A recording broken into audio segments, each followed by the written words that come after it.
Hi, my name is Richard O'Sullivan. Today I'm going to show you how to look for your leaks in the window seals, door seals on your classic car, in this case Jaguar XK8.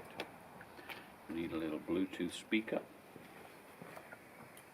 nice little Bose all-round speaker. You put that in the car, switch that on and see what happens.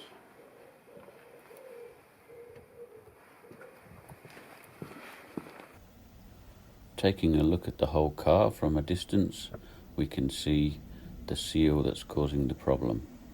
Even from this distance we can also see it's the lower part of the seal, but if we get in closer we can pinpoint exactly which part of the seal is leaking.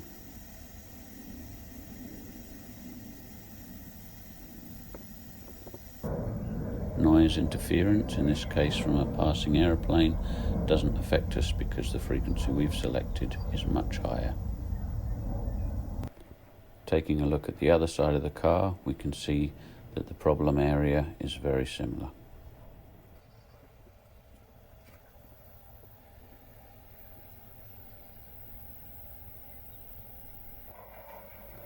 Even when the workshop gets very noisy, the high frequency area that we've chosen doesn't get affected.